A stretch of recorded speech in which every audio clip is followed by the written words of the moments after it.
Do subscribe my educational creativity at first. Educational creativity চ্যানেলে সকলকে স্বাগত। আজ একটি গুরুত্বপূর্ণ আপডেট নিয়ে এসেছি। আপনারা জানেন যে 5% অ্যাডিশনাল প্যানেল এখনও প্রকাশ হয়নি। প্রার্থীরা গভীর অপেক্ষায়।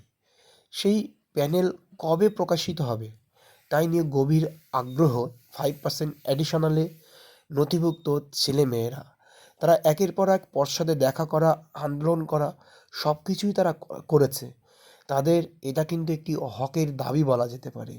যে সমস্ত চাকরি প্রার্থীরা মূল প্যানেলে কাউন্সেলিংয়ে অংশগ্রহণ করেনি এবং স্কুলে জয়েন করেনি, সেই সমস্ত পদে 5% নিয়োগ হওয়ার কথা কিন্তু এখনও নিয়োগ দেননি।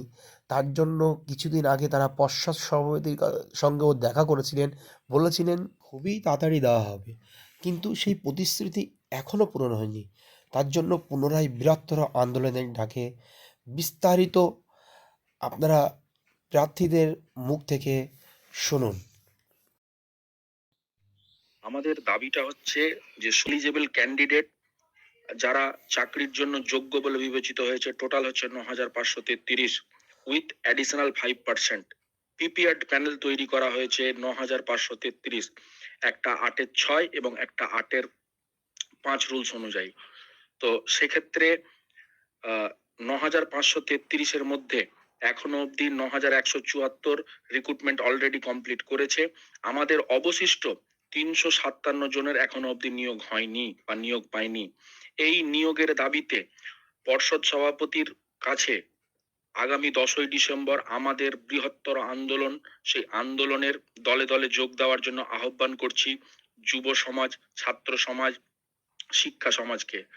সর্বস্তরের মানুষের কাছে এবং হবু শিক্ষক বঞ্চিতদের কাছে আমার অনুরোধ, শিক্ষা অনুরাগীদের কাছে অনুরোধ, আপনারা প্রত্যেকে এই আন্দোলনে যোগদান করবেন এবং মহামান্য সুপ্রিম কোর্টের আদেশকে কেন অবমাননা করা হচ্ছে এবং এখনো অবধি কেন নিয়োগ করা হচ্ছে না, এর দায় কে নেবে?